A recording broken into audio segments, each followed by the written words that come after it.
Question है next question पूछ रहा है क्वेश्चन नंबर 4 कि किस अणु का द्विध्रुव आघूर्ण शून्य होगा। तो BF3 जो ऑप्शन में है, ऑप्शन बी ऑप्शन दिया है BF3 का स्ट्रक्चर लिखिएगा तो B साइड से F होता है। इसमें खास बात यह है कि इसका फ्लोरीन और बोरॉन में और फ्लोरीन में मोर इलेक्ट्रोनेगेटिविटी फ्लोरीन होता है, तो इसका जो बॉन्ड मोमेंट होगा वो फ्लोरीन की तरफ होगा, इसमें भी फ्लोरीन की तरफ, इसके भी फ्लोरीन की तरफ, और इसमें तीनों बीच के एंगल जो बॉन्ड के बीच में एंगल होता है 120 डिग्री होता है। अगर हम वेक्टर से आए तो 3 वेक्टर हो जिनका परिमाण बराबर हो और बीच का एंगल बराबर हो तो इनका रिजल्टेंट 0 होता है, तो यहाँ से म्यू कितना हो जाएगा, 0 हो जाएगा। यहाँ से म्यू कितना हो जाएगा। अगला क्वेश्चन है कि LiCl, NaCl और KCl विलयन का अनंत अनुता पर समतुल्यांक सुचालकता का सही क्रम क्या है। ये दोस्तों ये पूछा हुआ क्वेश्चन है, IIT 2011 का ये क्वेश्चन है। IIT में पूछा हुआ था, 2011 में पूछा हुआ था कि ये किसका आपका इनफाइनाइट डाइल्यूशन पर इक्विवेलेंट कंडक्टेंस का ऑर्डर क्या होगा। तो इसका ऑर्डर जो होता है वो B ऑप्शन सही होगा इसका, और ऑर्डर होगा KCl का सबसे ज्यादा होगा, उसके बाद NaCl का होगा, उसके बाद LiCl3 का होगा। ये एटॉमिक साइज के डायरेक्टली प्रोपोर्शनल होता है क्या चीज, तो आपका अनंत अनुता पर समतुल्यता जो होता है। ठीक है, तो इसका ऑप्शन जो होगा वो 5 नंबर का ऑप्शन B सही होगा। ठीक है, 5 का B ऑप्शन है।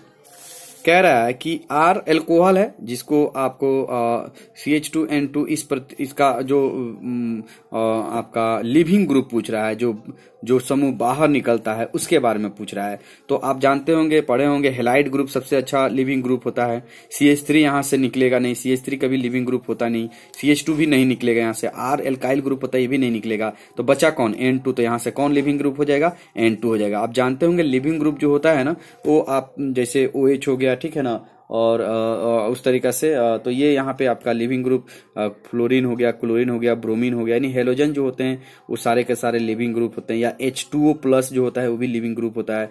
तो यहाँ ये लिविंग ग्रुप का रूप में N2 जो होगा वो लिविंग ग्रुप के रूप में काम करेगा। ठीक है, तो अगला क्वेश्चन है क्वेश्चन नंबर 7 है। कह रहा है कि इसमें सिलिका के साथ जो रिएक्शन करेगा वो क्या बनेगा। इसका रिएक्शन आपको दिखाते हैं हम कि 7 नंबर क्वेश्चन में क्या बनेगा। तो ये रिएक्शन एक पूछ रहा है जिसमें पूछ रहा है कि इसमें आपका बताइए कि इसमें सिलिका और हाइड्रोजन फ्लोराइड से जो रिएक्शन होके क्या बनेगा, प्रोडक्ट क्या बनेगा। तो इसका रिएक्शन इस तरीका से होता है, SiO2 + 6HF ये रिएक्शन करता है और बनता है H2SiF6 बनता है। ये कॉम्प्लेक्स कंपाउंड का फॉर्मेशन होता है, H2SiF6 + H2O का यहाँ पे फॉर्मेशन होता है। तो इस रिएक्शन का ये आप कह सकते हैं कि इसका ऑप्शन जो होगा वो B ऑप्शन सही होगा, यानी 7 का कौन सही होगा, B ऑप्शन सही होगा। इसका एक रिएक्शन है, रिएक्शन के तहत ही बनता है। अगला क्वेश्चन नंबर 8, इसमें दिया हुआ है वॉन्डॉर्फ गुणांक यानी वॉन्डॉर्फ फैक्टर दिया हुआ है और 2.74 दिया हुआ है, आप देख सकते हैं इसमें। और आपसे पूछा जा रहा है इसमें कि इसमें अल्फा यानी डिसोसिएशन कांस्टेंट कितना होगा, इसका डिग्री ऑफ डिसोसिएशन कितना होगा। तो डिग्री ऑफ डिसोसिएशन के लिए हम लोग फॉर्मूला हम जानते हैं कि I = जहां पे I वॉन्डॉर्फ फैक्टर हो गया 1 + x + y - 1 × अल्फा होता है। तो ये आपका जहां पे I हो गया वॉन्डॉर्फ फैक्टर और x और y है क्या, तो उसके बारे में थोड़ा सा समझ लेते हैं। ये दिया है क्वेश्चन में Ba और NO2 का होल ट्वाइस दिया हुआ है। तो यहाँ जैसे यहाँ पे हम एग्जाम्पल के लिए लेते हैं, जैसे x यहाँ पे और y एक ऐसा कंपाउंड है जहाँ पे यहाँ x है और यहाँ पे y है। तो ये संख्या को, ये जो होता है ये आपका आप कोएफिशिएंट भी कह सकते हैं इसको, यही कोएफिशिएंट जो होता है यहाँ x और y के रूप में काम करता है। तो हम कह सकते हैं कि यहाँ बेरियम नाइट्रेट, यहाँ पे बेरियम के पास 1 है और यहाँ पे 2 है, तो एक के पास x का मान 1 और y का मान कितना हो जाएगा, 2 हो जाएगा। तो 1 और 2 रखेंगे और ये -1 ऑलरेडी रहता है, ये अल्फा डिग्री ऑफ डिसोसिएशन, इसी का वैल्यू निकालना है हमको। ठीक है, तो I का मान दिया हुआ था क्वेश्चन में 2.74,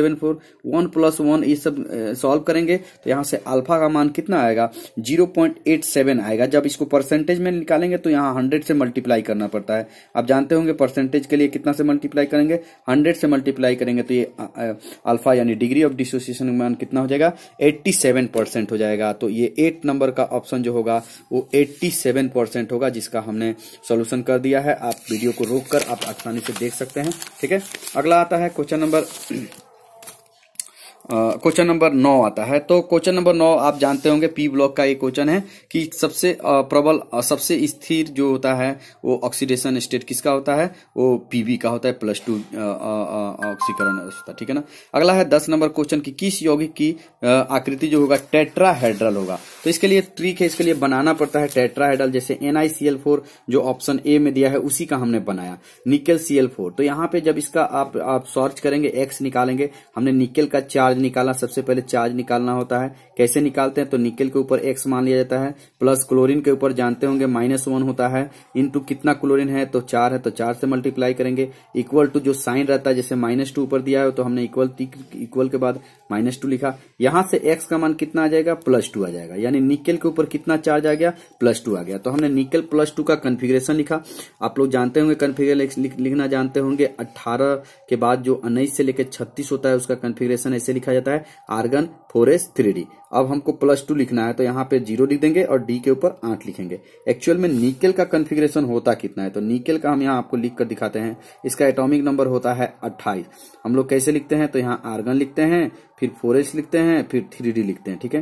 तो यहाँ 18 हो जाएगा, 18 2 20 हो जाएगा, और 20 और 8 28 होगा। लेकिन चूंकि 2+ का निकालना है तो यहाँ पे हमको 0 करना पड़ेगा। तो जैसे ही 0 करेंगे तो 3d 8 बचेगा, और डी में आप जानते होंगे 5 गो डब्बा होता है। ये 4s यहाँ पे चला गया, पी यहाँ पे हमने बना दिया। इसका पूरा कन्फिग्रेशन जो होता है 4s 3d, और फिर होता है क्या चीज, 4p होता है। तो ये इस तरीके से हमने यहाँ पे लिखा। एस में 1 डब्बा बनाया, पी में 3 डब्बा बनाया, और जो डी है उसमें 5 डब्बा। तो एस में तो कोई इलेक्ट्रॉन नहीं था तो हमने नहीं भरा, पी में कोई इलेक्ट्रॉन नहीं है, नहीं भरेंगे, डी में जो है वो 8 इलेक्ट्रॉन है तो 8 इलेक्ट्रॉन पहले एक एक करके 5 डब्बा में भर देंगे, फिर जोड़ा लगाएंगे तो यहाँ जो बच गया वो कितना, खाली डब्बा कितना बच गया, 2, मतलब 2 अनपेयर्ड बच गया।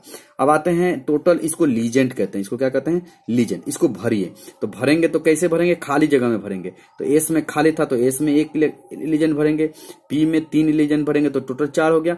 तो 4 जहां जहां लीजेंट जाता है वही नाम लिखेंगे। एस में कितना गया, 1 गया, पी में कितना गया, 1 गया, तो इसका नाम हो जाएगा sp3। इसको कहते हैं टेट्राहेड्रल। sp3 जब होता है तो क्या होता है, टेट्राहेड्रल। तो ऑप्शन 10 का ऑप्शन ए सही होगा।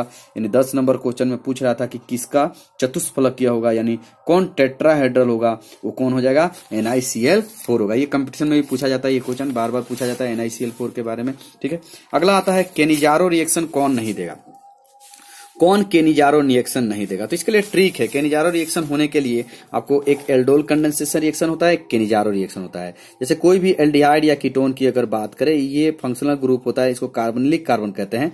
तो जस्ट इसके अगल या बगल वाले पोजीशन पे कार्बन होना चाहिए, या तो इस साइड या तो इस साइड होना चाहिए, और उस कार्बन पे कम से कम 1 हाइड्रोजन होना चाहिए। कम से कम 1 हाइड्रोजन अगर है, चाहे यहां चाहे यहां, अगर 1 हाइड्रोजन है यहां या यहां, तो उसको कहते हैं अल्फा हाइड्रोजन कहते हैं। तो जिसमें अल्फा हाइड्रोजन होता है उसमें केनिजारो रिएक्शन नहीं होता है। केनिजारो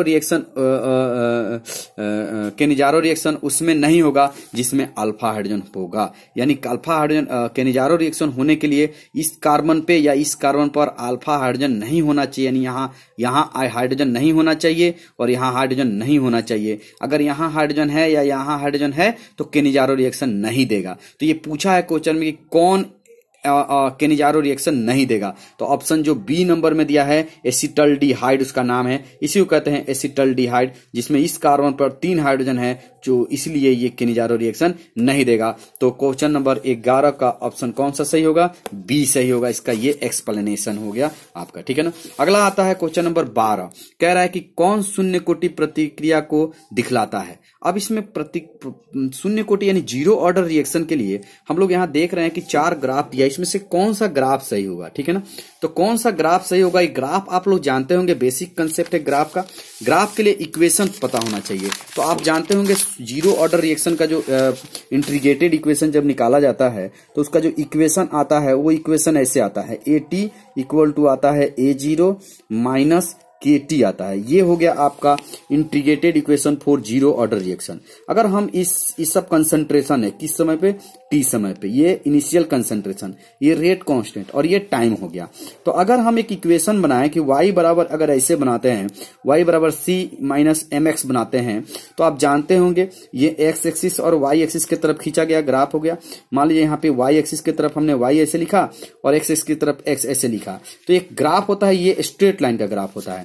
इस इक्वेशन को हम लोग कहते हैं स्ट्रेट लाइन का ग्राफ होता है। और यहाँ पे ये स्लोप बताता है, नेगेटिव स्लोप होता है। नेगेटिव स्लोप का मतलब इस तरीके से ग्राफ ऐसे नेगेटिव होता है, ठीक है ना। तो यही सेम चीज यहाँ पे है। अगर ये कंसंट्रेशन है, ये किसी भी समय का कंसंट्रेशन है, तो कंसंट्रेशन यहाँ ले लिए और यहाँ पे हमने टाइम ले लिया, एक्स की जगह पर क्या लिया, टाइम लिया, तो सेम ग्राफ आ जाएगा आपका। देखिए यहाँ भी स्लोप क्या है, नेगेटिव है, तो नेगेटिव स्लोप का ग्राफ ऐसा होता है। तो इस तरीका से ये शून्य कोटि अभिक्रिया का, आप जानते होंगे शून्य कोटि अभिक्रिया का इंटीग्रेटेड इक्वेशन का इक्वेशन वैसा आता है। और इसके लिए आप देखेंगे तो 12 नंबर का जो शून्य कोटि का जो ग्राफ है, वो सबसे सुइटेबल जो ग्राफ होगा वो कौन सा ग्राफ होगा, सी ऑप्शन सही होगा इसका 12 नंबर का, ठीक है ना। अगला क्वेश्चन है कि 13 नंबर के, किस गैस का अवशोषण सबसे ज्यादा होता है, किस गैस का अवशोषण सबसे ज्यादा होता है। तो जैसे यहाँ पे दिया है 4 ऑप्शन दिया है, कार्बन मोनोऑक्साइड, NH3 दिया है, H2 दिया है, CNH3 दिया है, ठीक है। तो इसमें जैसे अगर हम बात करें कार्बन मोनोऑक्साइड और NH3 की बात करें, कार्बन NH3 का, तो NH3 का जो होता है ये इसका क्रिटिकल टेम्परेचर ज्यादा होता है, यानी इसका हम कह सकते हैं कि इसमें intramolecular force of attraction NH3 में ज्यादा होता है ड्यू टू मोर इलेक्ट्रोनेगेटिविटी आप कह सकते हैं, ठीक है ना। तो इसमें ज्यादा होता है किससे, कार्बन मोनोऑक्साइड से, तो इसका हो गया। अगर H2 से बात करें तो इसका सरफेस एरिया ज्यादा होता है। तो इस तरीके से सबसे सुइटेबल जो सबसे ज्यादा चारकोल जो होता है वो सबसे ज्यादा एब्जॉर्ब करता है, वो कौन सा गैस को करेगा, NH3 का। तो 13 नंबर का कौन सा आंसर होगा, 13 का बी आंसर सही हो जाएगा, ठीक है। 13 नंबर का बी सही होगा। अगला क्वेश्चन है और वो क्वेश्चन नंबर क्या है, 14 है। क्वेश्चन नंबर क्या है, 14 है। कह रहा है कि यदि एक अभिक्रिया दिया हुआ है, एक रेट वाला ऐसा अभिक्रिया दिया हुआ है, और कह रहा है कि इसका अगर हम मान लीजिए कि दर को 2 pH का मान 2 से 1 करने पर इसका जो रेट है वो कितना हो जा रहा है, तो उसका जो दर है वो 100 गुना हो जा रहा है। तो बताइए कि इसका आंसर किस कोटि का ये अभिक्रिया होगा। कोटि पूछ रहा है, इस अभिक्रिया का क्या पूछ रहा है, कोटि पूछ रहा है। तो इसको सॉल्व करना पड़ेगा। इसको सॉल्यूशन आप चाहें तो आसानी से आप कर सकते हैं, इसका सॉल्यूशन होता है और उस सॉल्यूशन आपको बताते हैं कैसे किया जाता है इसका सॉल्यूशन, ठीक है। कैसे करते हैं इसका सॉल्यूशन हम बता देते हैं। जैसे यहाँ पे दिया हुआ है आपको कि अगर R हम जानते हैं, R इक्वल टू होता है K और यहाँ पे पावर होता है, यहाँ पे क्या होता है H प्लस का, यहाँ पे कंसंट्रेट दिया है, यहाँ पे पावर में N दिया हुआ है। इस तरीके से एक इक्वेशन दिया हुआ है, ठीक है। और pH दिया हुआ है, कह रहा है कि pH का मान पहले 2 था, तो pH equal to H plus का कंसंट्रेशन होता है। जितना pH होता है ना, जैसे pH अगर 2 लिखा हो तो इसका मतलब ये हुआ कि H प्लस का जो कंसंट्रेशन होता है वो 10 के पावर -2 होता है। तो यहाँ पे कह रहा है कि अगर हम pH घटाते हैं, यानी पहले ये R था, ठीक है ना, ये R था, हम मानते हैं ये R1 हो गया, ये Q हो गया। पहले जो कंसंट्रेशन है वो 10 के पावर -2 था, यहाँ पे N था, ठीक है ना। अब जो है वो कह रहा है कि pH घटाकर 1 कर दिया जा रहा है, यानी 1 कर दिया जा रहा है, यानी मन 10 के पावर -1 कर दिया जा रहा है, यहाँ पे पावर N रहेगा। तो कह रहा है जो रेट है वो पहले रेट का 10 गुना हो जा रहा है, 100 गुना हो जा रहा है। तो यहाँ पे कितना हो जाएगा, 100 गुना, मैंने पहले का कितना गुना, 100 गुना। आप कुछ नहीं कि इसको डिवाइड कर दीजिए, आंसर आ जाएगा। डिवाइड करेंगे तो R1 कैंसिल हो जाएगा, K कैंसिल हो जाएगा, यहाँ पे N और यहाँ पे N कैंसिल हो जाएगा, ठीक है ना। अब अगर हम बात करें यहाँ पे तो 10 के पावर -2 है, सॉरी यहाँ पे 10 के पावर -2 इस N को अगर करेंगे N कैंसिल हो जाएगा, तो यहाँ पे क्या बचेगा, 1/100 बचेगा, इक्वल टू यहाँ बचेगा, अगर हम सॉल्व करें तो ये 10 के पावर -1 और 10 के पावर -1 हो जाएगा।